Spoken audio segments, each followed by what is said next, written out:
अस्सलाम वालेकुम स्टूडेंट्स।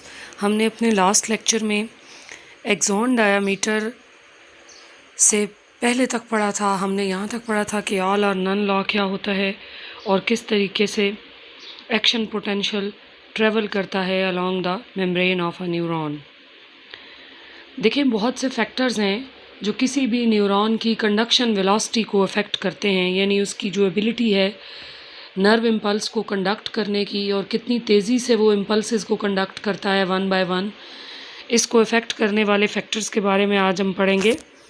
तो देखें, उसमें दो फैक्टर्स हैं। First factor is axon diameter and second one is addition of a myelin sheet. सबसे पहली बात तो ये है कि जिस न्यूरॉन के एक्सॉन का डायामीटर ज़्यादा होता है उसकी जो कंडक्शन वेलोसिटी है वो इंक्रीज़ हो जाती है। Then the second thing is addition of a myelin sheet. तो जब कोई माइलिनेटेड न्यूरॉन होता है और उसके मुकाबले में एक नॉन माइलिनेटेड न्यूरॉन होता है, तो जब हम दोनों का कंपैरिजन करते हैं तो myelinated neurons are better in conduction as compare to non myelinated neurons. तो पहले हम एक्सॉन्स के बारे में बात करते हैं, एक्सॉन डायामीटर के बारे में। सो when there is a comparison between axons having a large diameter and axons having a small diameter, तो जब हम उसको कंपैरिजन करते हैं तो फास्टर इम्पल्स का जो गुज़रना है, इम्पल्स की जो फास्टर स्पीड है वो हम लार्जर डायामीटर वाले एक्सॉन में देखते हैं। तो लार्ज डायामीटर एक्सॉन कहाँ पर होते हैं, किन बॉडीज़ में प्रेजेंट होते हैं? वो इनवर्टिब्रेट्स में भी कॉमन है। फॉर एग्ज़ाम्पल, जो क्रे फिशेज़ और अर्थवर्म्स होते हैं उनमें लार्जर डायामीटर के एक्सॉन देखे गए। But the largest axon having the largest diameter was found in squid.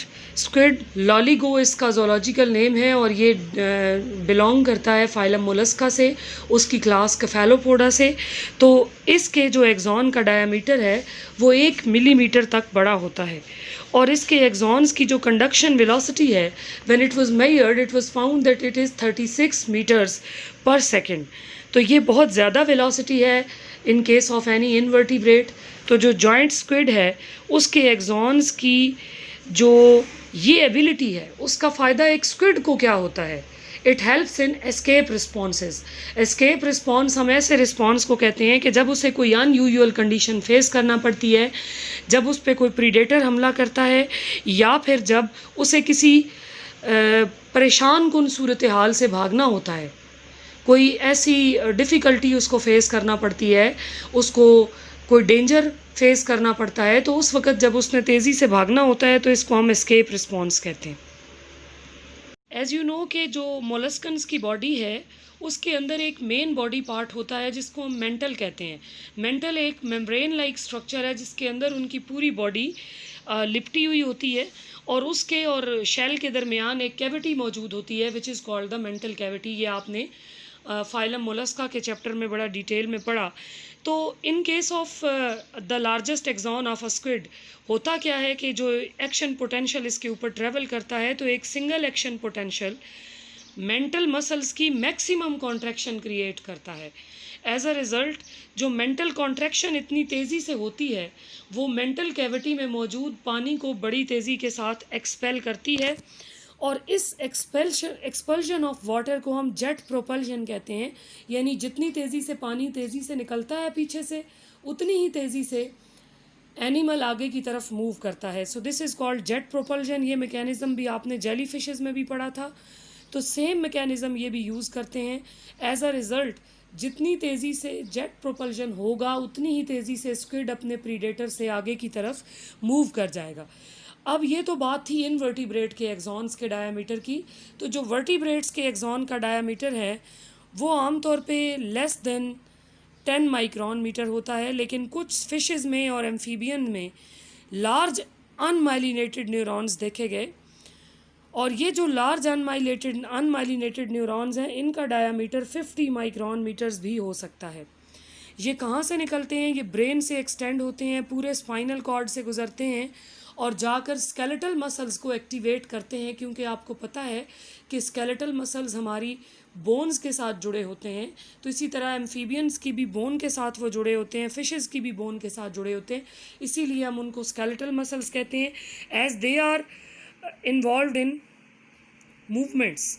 तो एस्केप रिएक्शन करने के लिए या एस्केप रिस्पॉन्स देने के लिए, किसी से भागने के लिए उन्हें स्केलेटल मसल को ही इनर्वेट करना होता है।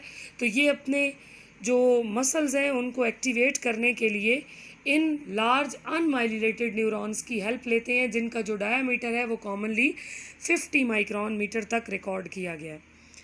अब ये तो बात हो गई एक्सॉन के डायामीटर की, जो कि पहला फैक्टर होता है in conduction of nerve impulse. तो अगर हम दूसरे फैक्टर की बात करें विच इज़ माइलियन शीट, तो माइलियन शीट के अंदर भी ये एबिलिटी मौजूद है कि वो ग्रेटली इंक्रीज़ करती है कंडक्शन की वेलोसिटी को। इसकी रीज़न क्या होती है? इसकी एक पहली रीज़न ये है कि जो माइलिनेशन है या माइलिन का ऐड हो जाना है वो बहुत इम्पॉर्टेंट है for stopping the movement of ions across the membrane, इसलिए कि जो माइलिन है वो एक इंसुलेटर होता है और वो रोक देता है, इफ़ेक्टिवली स्टॉप करता है आयंस की मूवमेंट को अक्रॉस द मेम्ब्रेन। अब इस मूवमेंट के रुक जाने का फ़ायदा क्या है? जब एक एक्शन पोटेंशियल जनरेट होता है तो वो स्मूथली ट्रैवल नहीं करता, बल्कि वो न्यूरोफाइब्रल नोड्स के ऊपर ट्रैवल करता है। हमने न्यूरॉन के स्ट्रक्चर में न्यूरोफाइब्रल नोड्स को पढ़ा है। तो न्यूरोफाइब्रल नोड्स वो जगह होती हैं जहाँ पर माइलिनेशन थोड़ी वीक होती है। तो ये एक न्यूरोफाइब्रल नोड से दूसरी न्यूरोफाइब्रल नोड तक ट्रैवल करती है, वो स्मूथली ट्रैवल नहीं करती। तो एक स्मूथ नर्व इम्पल्स होती है, उसके मुकाबले में हम इस नर्व इम्पल्स को सेल्टेटरी या जंपिंग नर्व इम्पल्स कहते हैं, और इस कंडक्शन को हम सेल्टेटरी कंडक्शन कहते हैं। It is taken from a Latin word saltare. Saltare का मतलब ही जंप करना है, इट मीन्स टू जंप। तो इस जंपिंग का फ़ायदा क्या होगा? जैसे आप अगर स्मूथली चल रहे हैं कहीं पर तो आप ज़्यादा टाइम लेंगे, लेकिन अगर आप जंपिंग स्टार्ट कर देते हैं तो ये टाइम कम हो जाएगा। इसी तरह से इस नर्व इम्पल्स का भी जो टाइम होता है वो कम होता जाता है। So this is called saltatory nerve impulse. अब आप देखें, अब मैं सेल्टेटरी नर्व इम्पल्स के बारे में आपको डिटेल में बताती हूँ। Here is the structure of A neuron, और मैंने आपको बताया कि नर्व इम्पल्स स्पेस डायरेक्शन में ट्रैवल करती है। ये डेंड्राइट से एंटर होती है, देन सेल बॉडी, और सेल बॉडी से एक्सॉन में आती है, और एक्सॉन से ये एक्सॉन बल्ब्स तक जाती है, और इससे किसी अगले न्यूरॉन के डेंड्राइट में ट्रैवल हो जाती है। अब आप यहाँ पर देखें कि ये इसके ऊपर न्यूरोफाइब्रिलर नोड्स बने हुए हैं। ये माइलिनेशन है, माइलिन की एडिशन है। ये नोड 1 है, ये नोड 2 है, ये नोड 3 है। तो जो सेल्टेटरी इम्पल्स होती है वो किस तरह ट्रैवल करती है? देखें, वो यहाँ पर आई है, तो यहाँ से ट्रैवल करके वो नोड 1 पर आती है, नोड 1 से ट्रैवल करके नोड 2 पर, नोड 2 से ट्रैवल करके नोड 3 पर, एंड सो ऑन। तो ये जो इसकी जंपिंग एबिलिटी है सेल्टेटरी नर्व इम्पल्स की, वो इसकी स्पीड को बढ़ा देती है।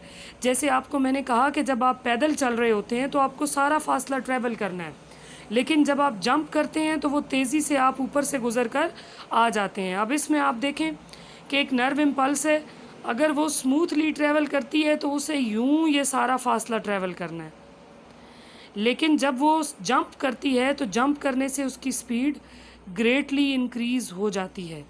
ठीक हो गया? यहाँ तक बात समझ आ गई आपको? इसका फ़ायदा किसको होता है? ऐसे इन एनिमल्स जिनका नर्वस सिस्टम छोटा होता है, उसकी वजह ये होती है कि उनकी बॉडी में जगह ही कम होती है और छोटा नर्वस सिस्टम उनमें मौजूद है। अगर वो तेज़ी से नर्व इम्पल्स को कैरी करना चाहे तो सेल्टेटरी इम्पल्सेस उसकी हेल्प करती हैं। देखिए, जो हमारा नेक्स्ट टॉपिक है that is transmission of the action potential between cells. तो जब एक एक्शन पोटेंशियल एक एक्सॉन के ऊपर ट्रैवल करता है तो अभी मैंने आपको बताया कि वो ब्रांचिंग एक्सॉन के टर्मिनल एंड पर पहुंचता है, जिसको हम एंड बल्ब कहते हैं। अब एंड बल्ब के ऊपर क्या होता है? जब दो न्यूरॉन आपस में जुड़े होते हैं तो वहाँ पर एक जंक्शन होता है विच is called the synapse. Synapse एक ग्रीक वर्ड साइनैप्सिस से लिया गया है विच मीन्स कनेक्शन। तो ये एक जंक्शन है between the axon of one neuron and the dendrite of another neuron और एफेक्टर सेल, क्योंकि हर न्यूरॉन के एंड पर एक और न्यूरॉन नहीं होता, बल्कि जहाँ पर ये नर्व इम्पल्स एंड होती है वहाँ पे एक इफेक्टर सेल होता है। तो ये साइनैप्स वहाँ पर भी हो सकता है। अब जो जंक्शन है ये एक फ्यूजन नहीं है, बल्कि इसके बीच में एक स्पेस मौजूद होती है। यहाँ पर आप देखें इस फिगर में दो न्यूरॉन्स हैं। ये पहला न्यूरॉन है जिस पे नर्व इम्पल्स ट्रेवल करती हुई आ रही है, ये इसका एंड बल्ब है। ये इस तरह की इस बल्ब का स्ट्रक्चर होता है। इस बल्ब के आगे से जब अगला डेंड्राइट शुरू होता है तो इन दोनों के बीच कुछ माइक्रोस्कोपिक गैप्स होते हैं। यहीं पर ये साइनैप्स होता है और इन गैप्स को हम, ये वाले जो गैप्स आपको दिखाए गए हैं, ये सिर्फ माइक्रोस्कोप से देखे जा सकते हैं। ये माइक्रोस्कोपिक गैप्स साइनैप्टिक क्लेफ्ट कहलाते हैं। ठीक हो गया जी। ये साइनैप्टिक क्लेफ्ट है which is the gap between the end bulb and the dendrite of the next neuron, and bulb of the first neuron and the end bulb of the next neuron. तो जो neuron है which is carrying the action potential toward a synapse, यानी आपका पहला neuron, ये वाला neuron जो कि इम्पल्स को लेकर आ रहा है दूसरे न्यूरॉन की तरफ, इसको हम क्या कहते हैं? Pre synaptic. इसका मतलब ये है कि ये साइनैप्स से पहले वाला न्यूरॉन है। साइनैप्स यहाँ पर है, यहाँ साइनैप्स है, और इससे पहले वाला जो न्यूरॉन है इसको हम प्री साइनैप्टिक कहते हैं। जो आपका न्यूरॉन 2 है, this is called post synaptic neuron.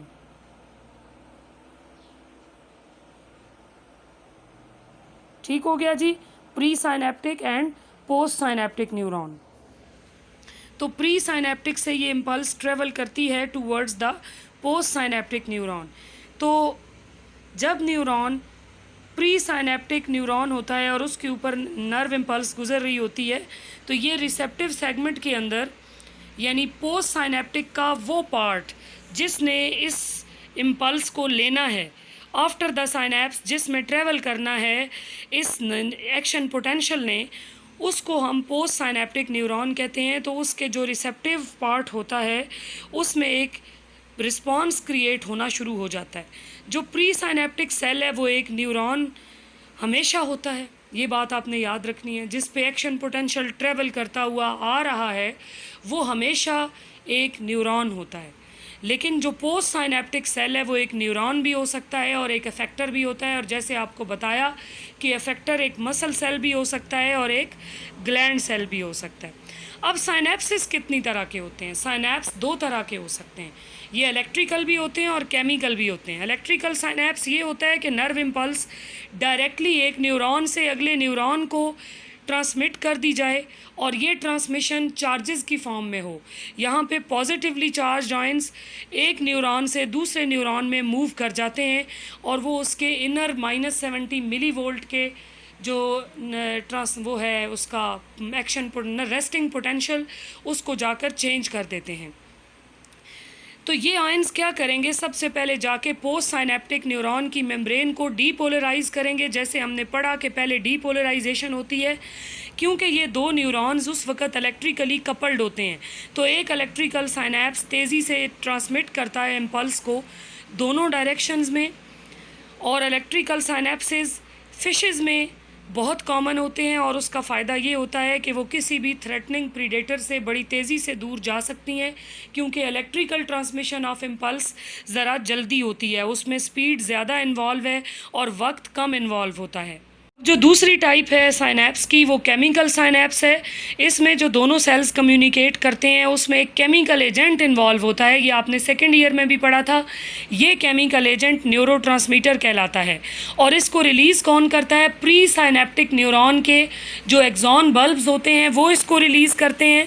ये इसका फ़ायदा ये होता है कि जब ये रिलीज़ होता है तो ये रेस्टिंग प्लाज्मा मेम्ब्रेन जो कि पोस्ट साइनैप्टिक न्यूरॉन की है उसके अंदर चेंज पैदा करता है, उसकी परमेबिलिटी को चेंज करता है रिसेप्टिव सेगमेंट में, और उसका जो एक्शन पोटेंशियल है that is changed into it is changed into a changed potential. और उसका फ़ायदा, उसकी वजह ये होगी कि वो डीपोलराइज हो जाएगा और इम्पल्स की ट्रांसमिशन उसके ऊपर स्टार्ट हो जाएगी। तो जब एक नर्व इम्पल्स एंड बल्ब पर पहुंचती है तो ये साइनैप्टिक वेसिकल्स जो जिनके अंदर स्टोर हुआ हुआ होता है न्यूरोट्रांसमीटर, वो फ्यूज़ कर जाते हैं प्लाज्मा मेम्ब्रेन के साथ और ये वेसिकल्स रिलीज़ करते हैं न्यूरोट्रांसमीटर को in a process which is called exocytosis. और आपको पता है कि एक्सोसाइटोसिस क्या है? किसी सेल के अंदर से प्लाज्मा मेम्ब्रेन के ज़रिए किसी केमिकल का रिलीज़ होना एक्सोसाइटोसिस कहलाता है। तो ये साइनेप्टिक क्लेफ्ट वाली जगह पर इसको भेज देता है और एक कॉमन न्यूरोट्रांसमीटर जो हमारी बॉडी में पाया जाता है वो एसिटलकोलिन है ह्यूमन बॉडी के अंदर, और दूसरा नॉरएपिनेफ्रिन है। लेकिन 50 ट्रांसमीटर्स हैं तकरीबन जो कि हमें पता हैं, जो कि नोन हैं। और ये देखें, ये फिगर 24.6 है। इसमें मैं आपको बताना चाहूँगी कि साइनेप्टिक क्लेफ्ट क्या होता है। ये प्री साइनेप्टिक न्यूरॉन है, ये देखें इसके ऊपर नर्व इम्पल्स ट्रेवल करती आ रही है। ये पोस्ट साइनेप्टिक न्यूरॉन है, ये इसका एंड बल्ब इन्होंने यहाँ दिखाया है येलो कलर में, और ये एक पूरे एंड बल्ब की तस्वीर दिखाई गई है। ये देखें इसमें माइटोकॉन्ड्रिया होते हैं, ये एक एक्सॉन का एंड बल्ब है, और ये दूसरे न्यूरॉन की रिसेप्टिव सेगमेंट की मेम्ब्रेन है जो पिंक कलर में आपको दिखाया गया है। अब यहाँ पे देखें, ये साइनेप्टिक क्लेफ्ट है, इसके बीच में गैप मौजूद है, ये एक माइक्रोस्कोपिक गैप होता है।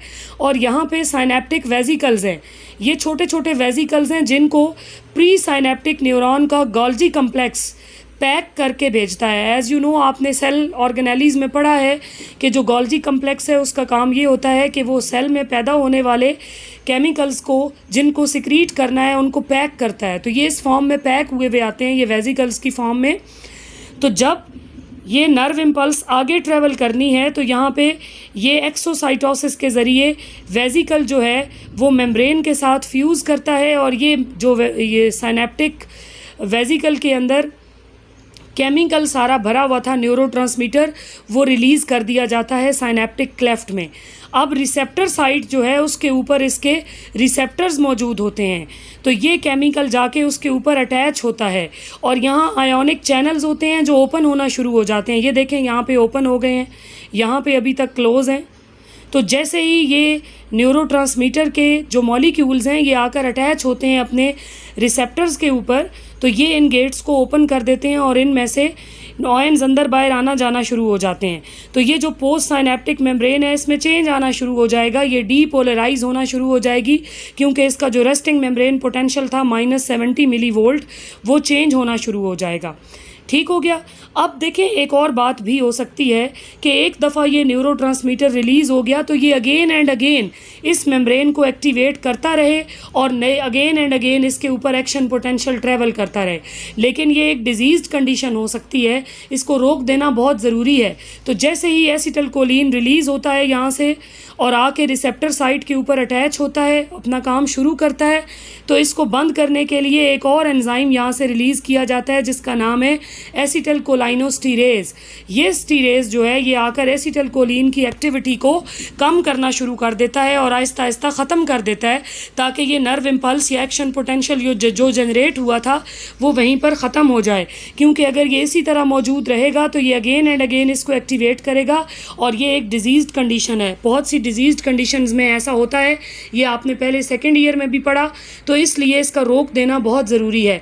तो ये जो एंजाइम एक्टिवेट होता है जो कि इसको रोक देता है आकर, वो क्या है, एसिटलकोलाइनोस्टीरेज है। तो इस तरीके से ये नर्व इम्पल्स केमिकली कंडक्ट की जाती है from one neuron to the other neuron. तो आपका आज का लेक्चर इतना ही है। इंशाल्लाह हम कल के लेक्चर में अगला टॉपिक स्टडी करेंगे और हम इनवर्टिब्रेट के नर्वस सिस्टम को स्टार्ट करेंगे। तो फिर कल मैं आपके लिए नेक्स्ट वीडियो अपलोड करूँगी। अल्लाह हाफिज़।